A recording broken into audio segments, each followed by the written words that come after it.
박수로 김기수 파트너를 모셔보도록 하겠습니다.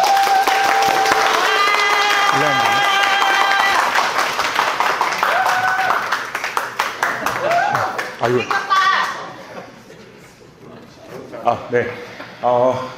안녕하십니까. 저는 상품 기획팀의 김기석 파트너입니다. 감사합니다. 네, 모닝 커넥트 지금 3회차고요. 그 1회차, 2회차 때는 하태우 대표님께서 그 경청 그리고 질문하기에 대해서 정말 훌륭한 강연을 해주셨고, 오늘 저도 이제 훌륭한 파트너님들에게 좋은 시간을 함께 하기를 기대하고 있습니다. 그래서 오늘은 저 알뜰신잡 느낌으로 좀 준비를 해봤고요. 그래서 하태우 대표님께서도 그러셨죠. 저도 똑같습니다. 중간중간에 제가 뭔가를 말을 해도 질문 있으면 바로 질문해 주시고, 또 저도 바로 답변을 하고, 모르면 모른다고 사실대로 말씀드리겠습니다. 제가 그렇게 뭐 또 전문가는 아니라서 알 수 있는 만큼만 대답해 드릴 수 있습니다. 예, 그러면 시작해 보도록 하겠습니다. 저희 음악이 나오고 있죠? 네, 지금 혹시 여러분들께서는 커피하면 떠오르는 노래가 있으신가요? 네. 10cm 아메리카노. 10cm 아메리카노 좋습니다. 예. 또 아무나 괜찮습니다. 그냥 편하게 말씀해 주시면 됩니다. 네, 커피하면 떠오르는 노래. 빅뱅 커피. 빅뱅도 커피가 있어요? 네. 제 카페. 네. 샵 내 입술 따뜻한 커피처럼. 네, 좋습니다. 예. 저도 이제 이 커피하면 떠오르는 노래로 본인들의 세대를 좀 알 수 있다고 하더라고요. 그래서 저도 샵이 제일 먼저 떠올랐고, 그래서 예를 들면은 음악이 안 나오네요. 네. 혹시 제가 넘기면 돼요?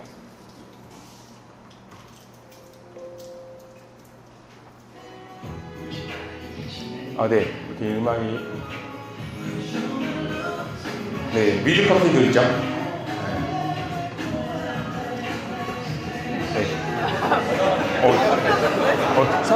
섞이는데요? 넘기도록 하겠습니다. 시끄러우세요?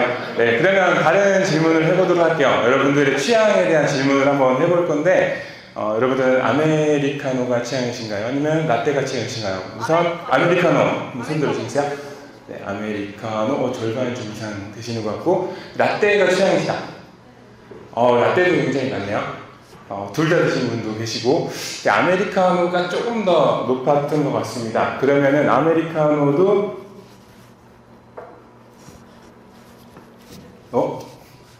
네, 안 돼. 네. 됐습니다. 예, 아메리카노 두 종류가 있죠. 네, 뜨아랑 아가 있습니다. 그래서 취향에 대해 잠시 생각을 해보시고, 일단 나는 뜨아 취향이시다. 네. 네, 많이 네 분이나 이시었고, 난 아 취향이시다. 네. 감사합니다. 아 취향이 좀 압도적으로 많았고, 그러면 커피에도 또 깊이 들어가다 보면 또 맛이 있어요. 뭐 산미, 뭐 고소한 맛, 깊은 맛. 요즘에 예전에는 안 물어봤는데 요즘에 카페 가면 막 귀찮게 키오스크에 선택하라고 되어 있죠. 여기서 취향을 한번 네, 생목으로 하도록 하겠습니다. 네. 그러면 여기서 취향을 한번 더 조사를 해보도록 하겠습니다. 네, 산미를 선호하신다.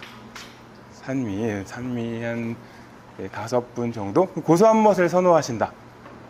제일 많네요. 네, 그리고 깊고 진한 맛을 선호하신다. 또 5분 정도 계시네요. 네, 평균적으로 한국 사람들이 고소한 맛을 선호한다고 하긴 합니다. 그래서 아마 제가 말씀드린 원두부터 말씀드릴 건데, 그것도 고소한 맛부터 시작을 할 겁니다. 그리고 앞서서 제 소개를 해드렸지만, 네, 일부러 비워놨습니다. 제가 여기 쓰려고. 예, 제 연역은 저는 맥스웰 커피 믹스로 커피에 입문을 했고요. 예, 그리고 제가 이제 아메리카노를 처음 먹은 건 2002년도 스타벅스를 처음 먹어봤습니다. 거기서 아메리카노를 처음 먹어봤고, 그리고 실제로 혼자 뭔가를 만들어 먹겠다 결심하고 만들기 시작한 건 2007년이고, 네, 이렇게 이어져 왔고요. 실제로 커피를 한번 개발해 본 적이 있습니다. 건강기능식품 다이어트 쪽으로 한번 개발해봤고, 그다음에 커피 디바이스도 한번 개발해 본 적이 있어요. 네, 그리고 네, 홈 로스팅을 시작을 했는데, 저한테 스승이 계신데 오늘 안 오셨네요. 네.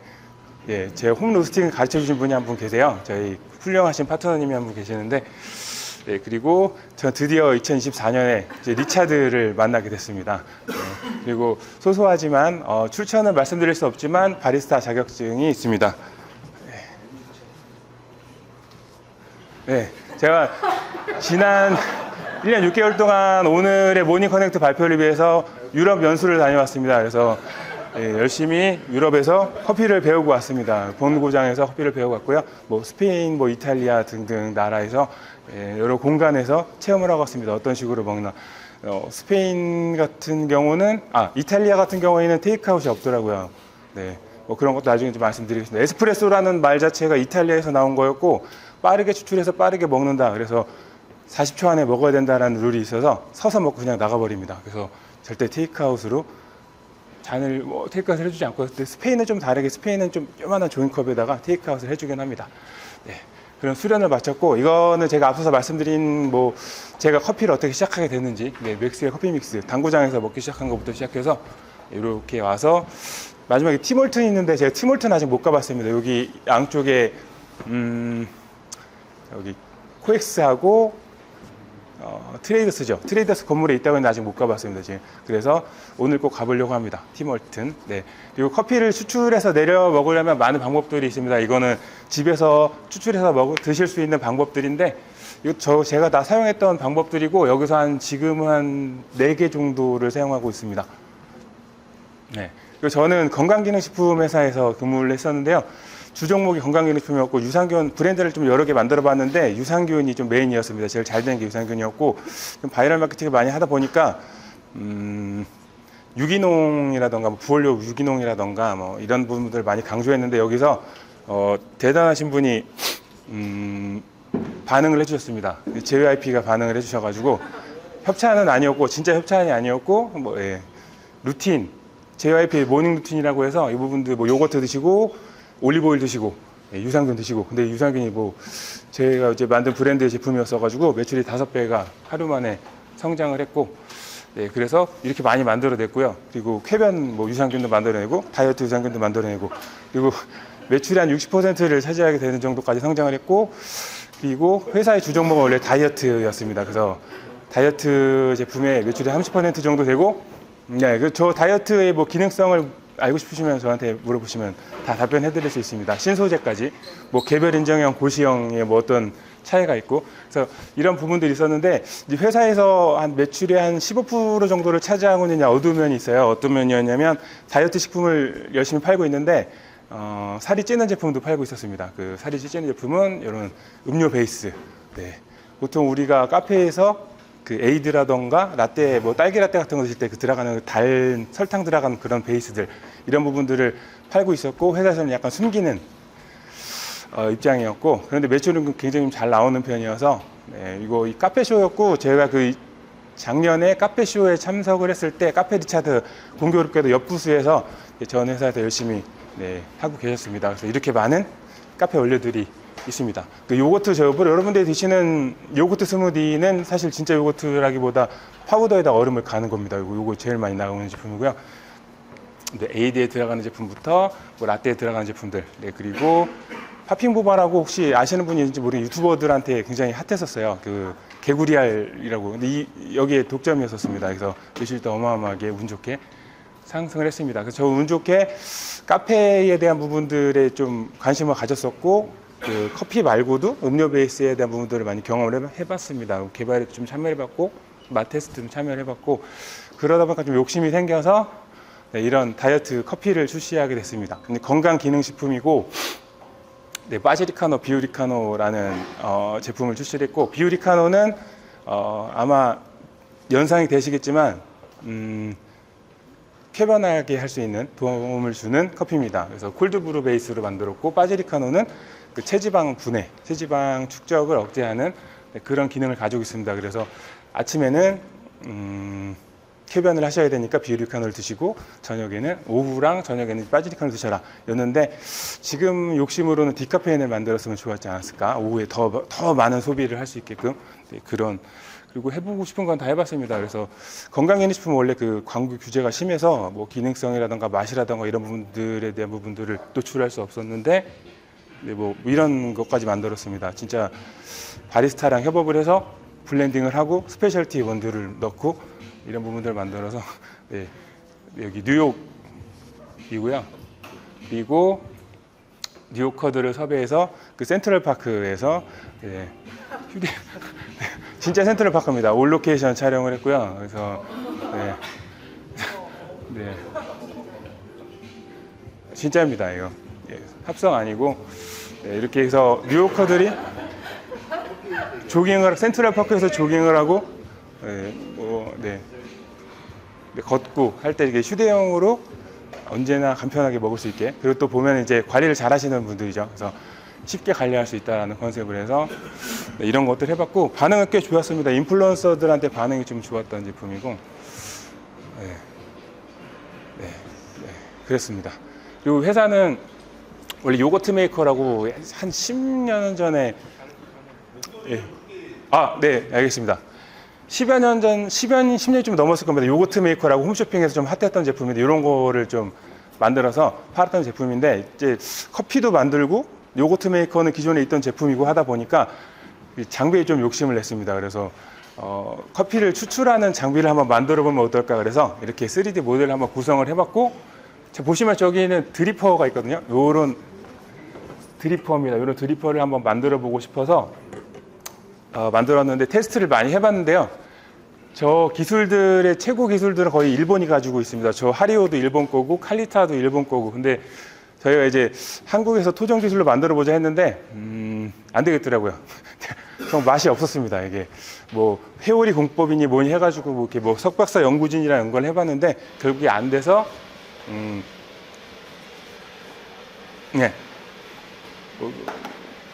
그 커피가 추출되면 여기 디바이스에 이렇게 담기는 이런 구조였는데 결국에 안 돼서 방향을 전환했습니다. 커피를 이런 내리는 방법들이 있는데 이걸로는 도저히 안 되겠다. 그래서 콜드브루 쪽으로 해보는 게 어떨까라고 해서 콜드브루 방식으로 좀 변경을 했고 그래서 최종 완성 버전은 이 버전이었고 이것도 GS 홈쇼핑부터 론칭을 해가지고 그냥 요거는 히트 상품은 아니고 소소하게 팔렸던 제품.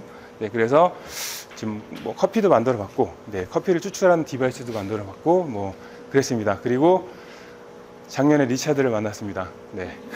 네. 그러면 제가 제 소개는 여기까지 하고 커피를 맛있게 먹는 방법부터 말씀을 드리려고 하는데요. 이제 어떻게 하면 커피가 더 맛있을까요? 좋은 온도 좋습니다. 네. 좋은 기계도 굉장히 영향을 미치죠. 네? 분위기 굉장히 중요합니다. 공간 굉장히 중요하죠. 빨리 먹으면 맛있다. 그렇죠? 적당한 온도. 그리고 공짜로 먹으면 더 맛있고, 그렇죠? 네. 누가 사주는 게 더 맛있고요. 네. 그렇습니다. 네. 지금 말씀해주신 부분들을 다 합쳐보면 결국에 알고 먹으면 더 맛있다. 그래서 커피에 대해서 좀 더 알고 먹으면 더 맛있기 때문에 커피 원두에 대해서 조금만 알려드리려고 합니다. 일단 원두부터 말씀을 드릴게요. 원피스라는 만화 혹시 아시나요? 네. 예, 원피스의 위대한 항로 네, 라는 그랜드 라인이라는 부분들이 나오는데 이렇게 세계 지도가 있고 이렇게 라인들이 있습니다. 그런데 원두가 생산되는 지역도 똑같습니다. 이게 커피 벨트라고 요 딱 세계 지도로 보면 이 커피 벨트가 있습니다. 요 구간에서 원두가 생산이 돼요. 요 색깔로 보시면 여기 뭐 거의 중남미, 아프리카 뭐 이쪽에서 많은데 아시아 지역도 꽤 있습니다. 그리고 아라비카랑 그다음에 로부스터는 이제 뒤에 설명을 드릴 건데 그 산지의 고도에 따라서 생산되는 원두가 좀 다릅니다. 여기서 질문. 네, 세계 2위의 원두 생산국은 어디일까요? 2위입니다. 에티오피아? 아닙니다. 베트남. 네, 베트남 정답입니다. 예, 두 분, 네. 드릴 건 없고요. 제가 영광을, 네, 축하를 드리겠습니다. 예. 원두 생산을 보면 브라질이 당연히 1등이고요. 그리고 베트남을 아시네요. 생각보다 베트남의 원두 생산량이 많습니다. 그리고 굉장히 좀 특이한 부분, 저도 처음 알았는데 중국이 있습니다. 네, 중국이 케냐의 생산량보다 높습니다. 네, 굉장히 많이 생산을 하고 있습니다. 예, 뭐 태국도 있고요. 네.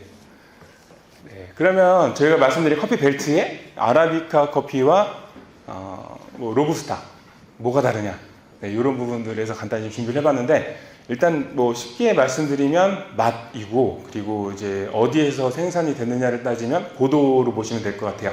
아라비카 커피 같은 경우에는 고도가 좀 높은 지역에서 원두가 재배가 됩니다. 그리고 로부스타 커피 같은 경우에는 상대적으로 800m 아래에서 자랍니다. 그 베트남 보면 좀 산지 고도가 있다기보다 좀 낮은 지역이죠. 베트남. 예. 그 특징을 보면 카페인 함량이 로부스타가 더 높습니다. 그 베트남 커피 드셔보시면 아시겠지만 연유를 많이 사용해요. 로부스타가 맛이 굉장히 스모키하고 강하기 때문에 그 맛을 덮으려고 더 단 연유를 믹스를 해가지고 그렇게 섭취를 하게 됩니다. 네, 그리고 병충해의 그 고산지대에 있는 아라비카 커피는 좀 약하고요. 아무래도 그래서 단가가 높을 수밖에 없습니다. 또 재배하기 까다롭고 병충해 약하기 때문에. 그리고 상대적으로 생산이 쉽고 병충해에 강한 로부스타는 단가가 좀 낮죠. 예, 맛적인 부분도 있는데 네, 이런 차이점이 있습니다. 예, 그리고 저희가 혹시 보셨는지 모르겠는데 리차드 커피를 보면 아라비카 커피 이런 부분들이 강조되어 있는 거 아실 수 있을 거예요. 그 이유는 앞서 말씀드린 것과 같습니다. 네, 아라비카 커피라고 하고 로부스타 커피라고 하면 사람들이 연상되는 맛이 있는데, 아라비카 같은 경우는 약간 텁텁하다라는 느낌이 있을 수 있어요. 그리고 산미라던가 단맛이 좀 적겠죠. 그래서 이 맥심 같은 경우도 아라비카를 강조하는 경우가 있습니다. 그래서 아라비카라고 아라비카 100. 네. 그리고 아라비카만 사용하고 로부스타를 섞지 않았다. 뭐 이런 부분들도 소구 포인트가 될 수 있어서 업체들은 열심히 강조하고 있습니다. 여기 리차드 원두만 봐도 네, 아라비카 100, 80% 아라비카, 100% 아라비카 네, 이런 부분들을 볼 수 있습니다. 네, 그리고 여러분들이 이제 아까 말씀드렸던 이제 나라에 대해서 좀 다뤄볼 건데, 많이들 알고 계실 겁니다. 뭐 에티오피아라든가 케냐라든가 뭐 인도네시아, 코스타리카 이런 지역에 따라서 맛에 좀 차이가 있습니다. 네, 뭐 어디 보면 에티오피아 같은 경우에는 좀 평균적인 맛인데, 보시면은 한국인들이 가장 좋아하는 싱글 오리진 원두 중에 하나가 케냐인데, 케냐를 보면은 이것도 이제 균형적인 맛을 보여주고 있는데 그 범위가 좀 틀리죠. 영역이 좀 케냐가 좀 넓고 에티오피아가 좀 좁죠. 이런 걸 유추해 볼 수 있는 건 케냐가 균형적인 맛이면 맛이 강하다라는 걸 유추해 볼 수 있습니다. 이렇게 해서 취향을 선택하시면 네, 되겠고요. 그리고 원두 품종에 대해서 지금 비교를 해볼게요. 좀 더 자세히 보여드리자면, 브라질 세계 원두 생산국 1위 브라질 같은 경우에는 한국 사람들이 견과류 맛, 그 균형 잡힌 맛이라고 해서 좋아합니다. 그 두 개의 요 맛표를 좀 비교해 보시면 케냐에 비해서 산미가 좀 적죠. 케냐는 산미가 좀 높은 편이고, 그리고 이제 바디감 같은 경우에는 좀 동일한 편이고, 그다음에 밸런스 같은 경우도 동일합니다. 그럼 여기서 어디서 차이가 나느냐? 산미에서 차이가 납니다. 그래서 케냐를 선택하느냐, 브라질을 선택하느냐, 네, 가장 큰 차이는 뭐 산미 정도 차이가 있다. 그래서 나는 산미를 선호한다 그러면 케냐를 선택하시면 되고, 산미를 선호하지 않는다 그러면 브라질을 선택하시면 되고, 뭐 이런 차이가 있습니다. 그리고 좀 더 깊이 들어가 보면 뭐 케냐 커피도 굉장히 많습니다. 우리가 케냐로만 알고 있는데 도대체 뭐 피베리는 뭐고, AA는 뭐고, 뭐 세렝게티는 뭐고, FAQ는 뭐냐.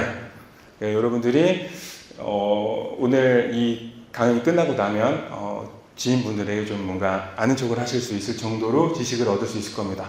제가 알려드리겠습니다. 같은 케냐인데 보통 AA라고 하는 건 등급입니다. 원두의 크기라고 보시면 될 것 같아요. 그래서 AA면 가장 균형 잡힌 상태에서 큰 원두를 AA 등급이라고 봅니다. 보시면 강조하고 싶은 거 앞으로 뺀 거라고 보시면 돼요. 케냐에서도 AA 등급이다. 보면 AB도 있습니다. AB 같은 경우에는 원두가 조금 작겠죠. 그 큰 원두가 무조건 맛있다고는 할 수 없는데 대체로 맛있다고는 합니다. 그래서 가격도 당연히 높고요. 그리고 그 AA 중에서도 뭐 TOP 탑이 있는데 이거는 맛이 좀 좋다. 근데 만약에 똑같은 케냐 AA를 내가 커피를 마시러 갔는데 AA가 있는데 탑이 붙어 있다. 그러면 더 맛있다라고 보시면 되겠고, 그다음에 이제 FAQ라든가 마르메 같은 경우에는 뭐 지역이나 농장 본인들이 어필하고 싶은 부분들을 넣는 겁니다. 만약에 이런 게 안 붙어 있다 그러면 노멀한 거고, 붙어 있다 그러면 뭔가 더 맛있기 때문에 강조하는 것이다 정도라고 생각을 해주시면 돼요. 네, 그리고 이건 아프리카 지역을 좀 얘기를 들었는데 과테말라 같은 경우에 또 등급이 틀립니다. 또 SH라는 말을 쓰고 또 뭐 COE 2024 샵하고 9 붙어 있고요. 이상한 명칭들이 있어요. 도대체 헷갈리시죠? 네, 이런 부분들을 예시를 들어드린다면 SH 같은 경우에는 여기 중남미 같은 경우에는 고도를 따집니다. 또 네. 네. 고도가 높을수록 원두가 단단하거든요. 그래서 그 원두의 단단함 정도로 따져서 최고 등급이 SHB입니다. 여기 다들 영어를 잘 하실 테니까 제가 읽어드리진 않겠고요. 그리고 여기 보시면 돈발로 같은 경우는 이제 뭐 농장의 특정 지역, 그러니까 아까 말씀드린 케냐랑 똑같고요. 그 워시드 같은 경우에는 뭐냐면 이 원두 체리가 이제 과육이 있지 않습니까? 그걸 발라내고 이제 원두는 씨앗인데 그런 씨앗을 추출할 때 이제 물로 헹궈서 말렸느냐 아니면은 과육 자체로 말렸느냐라는 뭐 방식에 따라서 이렇게 나눠지게 됩니다. 그리고 여기 중에서 참고로 이 중에서 가장 원두의 그 품질을 손상시키지 않으면서 많이 추출할 수 있는 방법은 워시드입니다. 물로 헹궈서 말리는 부분들이 가장 쉬운 방법이고요. 내추럴 같은 경우는 아무래도 좀 과육이 붙어있는 상태로 말리기 때문에 훼손이 좀 많이 됩니다. 그래서 보통 내추럴이 조금 더 비싸다고 생각하시면 됩니다. 그리고 게이샤 같은 경우에는 많이 들어보셨죠? 좀 비싼 품질의 커피 품종입니다.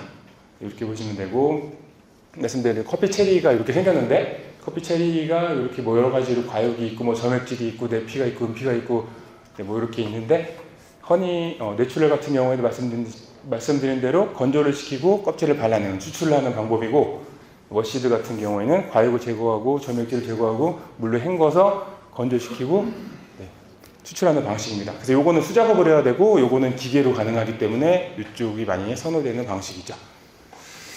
네, 그리고 현재 이제 원두는 뭐 지역을 탈피해서 농장의 특색이라던가 아니면 뭐 교배를 통해 가지고 굉장히 많이 발전이 되고 있습니다.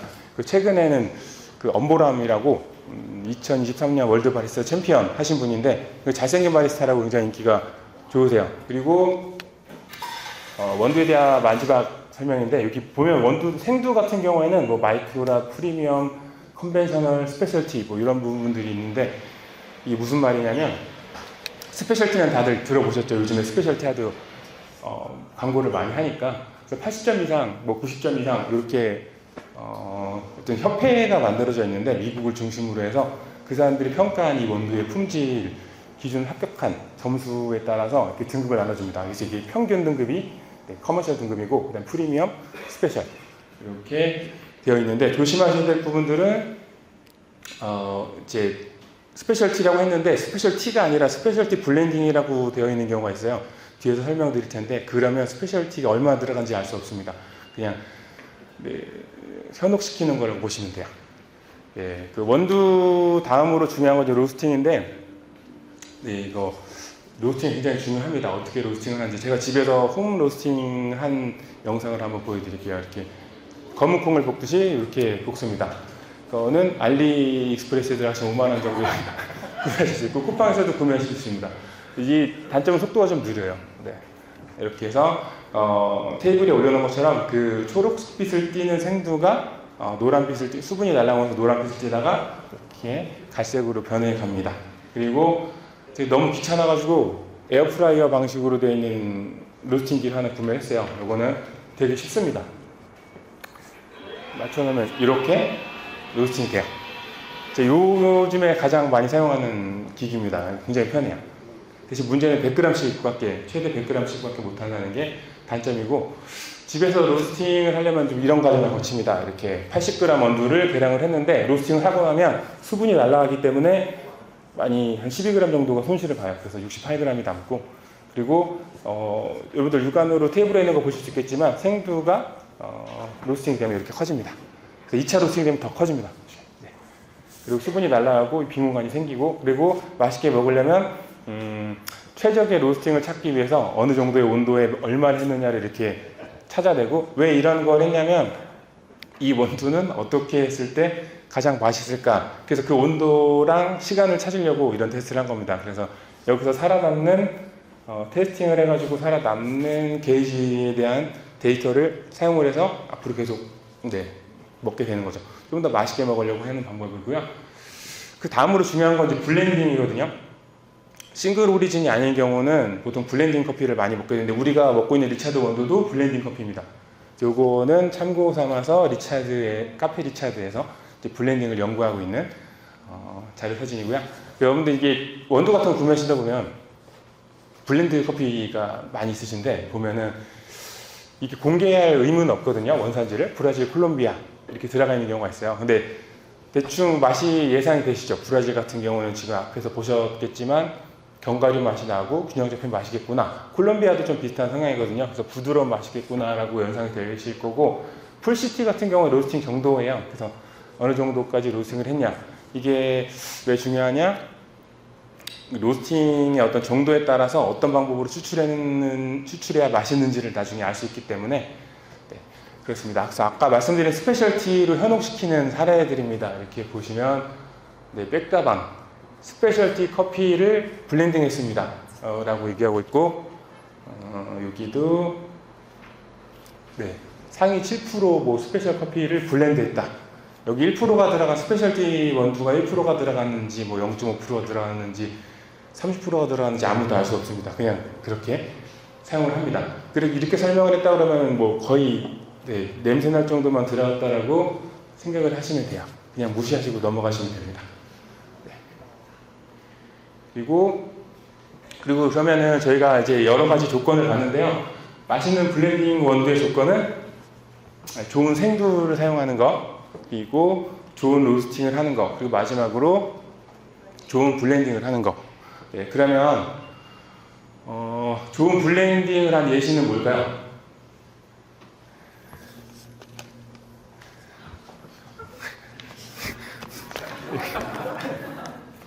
네. 리차드 리저브를 소개합니다. 네, 리차드를 드시면 되고요. 네. 리차드 원두는 최고의 농장과 뛰어난 품질을 네, 보증하고 있고요. 그리고 핸드픽으로 결정 원두를 다 골라냅니다. 그래서 균일한 맛이 보장이 되죠. 네, 철저한 품질 관리를 합니다. 그리고 로스팅 네, 좋은 생두를 사용해서 로스팅까지 완벽하게 진행을 하고요. 그리고 전문가들이 맛을 균일하게 유지하기 위해서 이렇게 품질 테스트를 실시간으로 상시 진행을 합니다. 제일 중요한 거 130년의 노하우 130년의 노하우가 담긴 네, 빅데이터로 만들어진 블렌딩 원두입니다. 그래서 여러분들 블렌딩 원두를 선택하실 때 리차드를 선택하시면 네, 실패가 없으실 겁니다.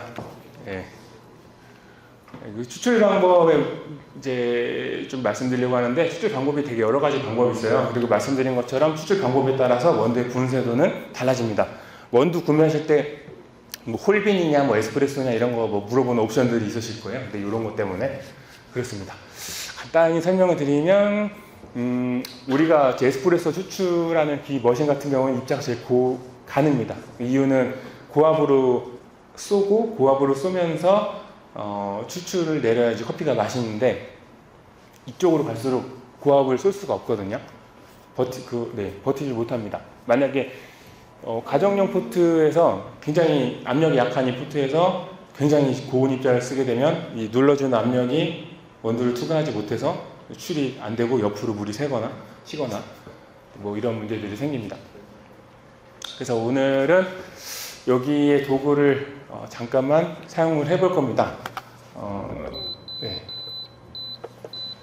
그래서 여러분들 가정에서 드시는 드립 커피를 드실 경우에 가장 간단하게 이용하실 수 있는 방법으로 좀 하리오를 추천해드리고, 네. 뭐 칼리타라던가 뭐 케맥스라던가 굉장히 도구가 많은데 하리오가 제일 간편하고 싸게 이용을 할 수 있습니다. 그리고 보시면 이것도 알리익스프레스에서 구매하실 수 있고요. 당근마켓에서 10,000원이면 중고로 구매하실 수 있습니다. 요거는 한국에서 구매하셔도 되고 알리에서 구매하셔도 되는데 한 10,000원이면 구매하실 수 있고요. 그리고 뭐 하리오도 5,000원이면 구매하실 수 있습니다. 그 드리퍼도 5,000원이면 구매하실 수 있고, 그리고 요거는 이 포트 같은 경우는 사셔도 되고 안 사셔도 됩니다. 요거는 다이소에서 5,000원입니다. 그래서 저렴한 가격으로 구성을 하실 수가 있습니다. 하지만 리차드 원두 같은 경우는요, 에스프레소가 더 맛있습니다. 에스프레소 좀 최적화되어 있고, 그 드립보다 에스프레소가 맛있다라고 말씀드린 이유는 드립 커피를 제가 굳이 내려 먹는 이유는 신선도 때문이거든요. 원두가 신선할 때 향이 좀 제일 좋기 때문에 그런 부분 때문에 여러분들이 드립 커피를 드실 때 제일 맛있게 드시려면 신선한 원두, 뭐 예를 들면 로스팅, 뭐 당일 발송 이렇게 돼 있는 거 있지 않습니까? 그래서 2주 내에 먹는 게 가장 좋긴 합니다. 하지만 리차드 원두는 이 특허받은 밸브를 사용해서 1년 동안 품질이 유지되기 때문에 네. 안심하고 드셔도 괜찮습니다. 네. 그리고 간단하게 이건 이제 가까이서 보셔도 됩니다. 제가 띄워놓고 볼 건 아니라서 드립 커피를 어떻게 내리는지를 여기서 시연을 해드릴게요. 말씀드린 저울, 네. 이거 굉장히 중요합니다. 이 저울 있으면 할 수 있는 게 많아요. 네. 그 마이크를 잠시 끄고 가까이 오셔서 보셔도 되니까 이제 봐주시면 됩니다. 마이크 잠깐 끄겠습니다. 제가 요 테스트로 요 조건으로 한번 해볼게요. 하리오 V60이라는 드리퍼를 사용을 해서 추출을 해볼 겁니다. 원두는 20g을 사용할 거고요. 네, 저울을 이용해서 원두가 준비되는 동안에 잠깐 설명을 좀 드리도록 할게요. 이 장비에 대해서. 이 장비는 이제 물을 온도에 맞춰서 끓일 수 있는 장비입니다. 저희 뭐 시중에선 15만 원, 20만 원 정도 한국 제품은 구매하시는데 알리에서 구매하시면 5만 원 정도에 구매하실 수 있습니다. 제가 알리에서 구매한 제품이고요. 지금 저는 90도로 맞춰놨습니다. 그래서 90도가 이렇게 꺼졌죠? 네, 지금 90도로 맞춰놓은 상태고, 감사합니다. 예, 요 저울 타이머 저울인데 한국에서 사면 4만 원, 알리에서 사면 16,000원에 구매하실 수 있습니다. 네, 20g의 원두를 좀 넣고요. 제가 원래 요거는 이제 핸드 미스터인데 굵기가 균일하진 않습니다. 그래서 넣어주고요. 하리오 전용 드리퍼인데요. 이렇게 삼각형 모양으로 생기고 한 번만 접어주시고.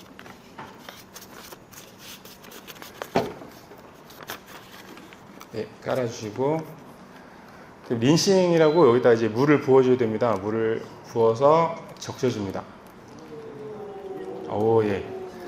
적셔주는 이유는 네, 이렇게 보시면 추출을 할 때 잘 달라붙게 하는 이유도 있고 이 종이 냄새가 있거든요. 종이 냄새를 한번 적셔서 날려주는 이유도 있고 그리고 여기 이제 뜨거운 물이 들어가잖아요. 린싱이라고 하는 부분들이 있는데 커피에서 온도가 중요한데 여기 따뜻하게 만들어주는 역할을 해줍니다. 그래서 이 물은 여기다 버릴게요.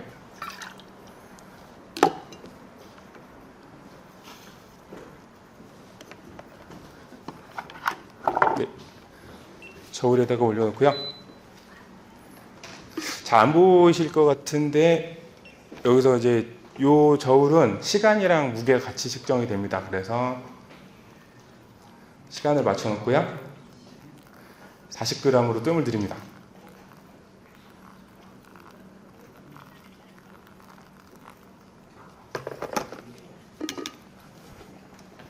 그리고 40초를 기다려줍니다. 여기까지만 하시면 다 됐습니다. 나머지는 물을 붓기만 하면 되세요.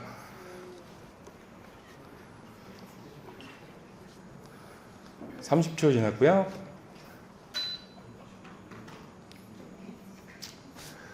여기 1차 추출에 뭐 서클 푸어, 그 다음에 센터 푸어라고 되어 있는데 뭔지 이제 액션을 하면서 설명을 드릴게요. 서클 푸어 같은 경우에 말 그대로 돌리면서 붓는 겁니다. 이렇게 돌리고 그램을 이렇게 봅니다. 몇 그램까지 물이 찼는지. 그래서 120까지 갔다 그러면 멈춰주고, 그 다음 센터 푸어가 뭐냐면 가운데다 그냥 가만히 붓고만 있으면 됩니다. 물 높이를 맞춰서 140을 추가로 부어주시면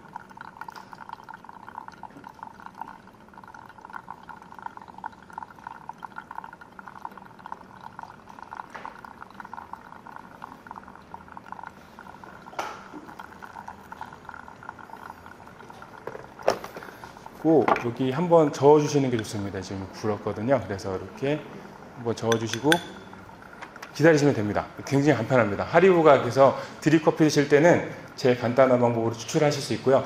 이게 제대로 내려지면 아마 2분 20초 정도에 끝날 겁니다. 그래서 지금 1분 40초, 45초 지났고, 네.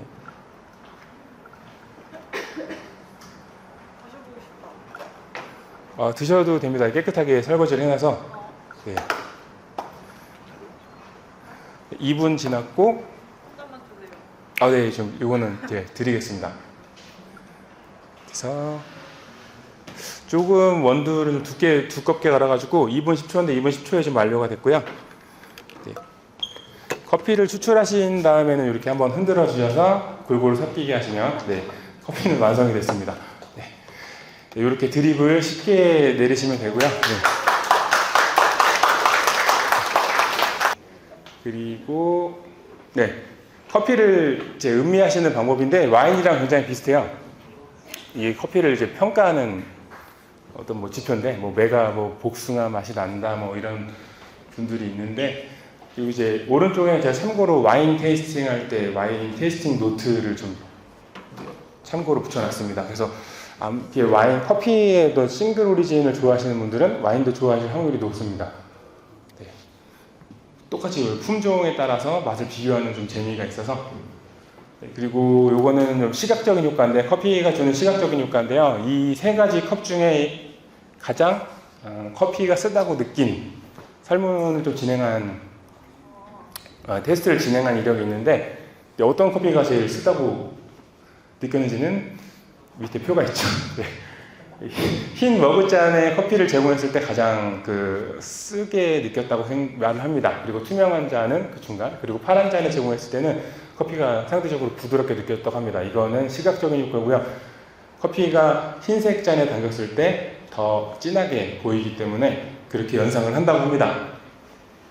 그리고 여러분들 보통 톨 사이즈 아메리카노에는 투샷이 들어가 있고요. 한 샷은 원두 8g이 들어가 있습니다. 그래서 보통 16g의 원두를 드신다고 보면 됩니다. 그래서 드립커피 유튜브 많이 보시면 16g 기준으로 내리시는 분들이 많아요. 그래서 근데 저는 20g을 사용했습니다. 그리고 요거는 궁금하실 것 같아서 아메리카노와 롱반의 차이가 뭐냐라고 좀 이슈가 된 부분들이 있었어요. 에스프레소를 먼저 붓느냐, 물을 먼저 붓느냐, 뭐 이런 논란이었는데 제가 좀 많이 찾아봤더니 뭐 맞습니다. 물을 먼저 붓는 게 롱블랙이고요. 물을 나중에 붓는 게 아메리카노라고 보시면 되는데 큰 차이점은 이 사진으로 보시면 알 수 있을 것 같아요. 롱블랙 같은 경우에는 크레마 좀 살려서 첫 맛이 그러면 맛이 뭐가 틀리냐 이런 의문이 들 수 있는데 어차피 섞으면 똑같지 않냐 이런 차이입니다. 에스프레소가 위에 올라가 있기 때문에 요 롱블랙 같은 경우에는 첫 맛이 써요. 그리고 아메리카노 같은 경우에는 첫 맛이 좀 부드럽죠. 상대적으로 그런 차이. 그래서 맛의 차이가 실제로 있다고 합니다. 네, 그리고 저 연간 커피 섭취량 1년으로 봤을 때 몇 잔을 드시냐라고 봤을 때 평균 160잔을 먹는다고 해요. 1인당 평균 소비가. 그러면 한국은 몇 잔을 먹을까요? 1년에. 한국 사람들의 평균. 300. 300보다 조금 높습니다. 높아요? 조금 높아요. 350. 350보다 좀 높아요. 365. 365. 네. 비슷합니다. 400. 네. 연간 400잔을 소비한다고 하고요. 그러면 551잔을 소비하는 나라가 있습니다. 어딜까요? 베트남? 이탈리아? 브라질? 네. 시간이 없으니까 빨리. 미국이요? 프랑스.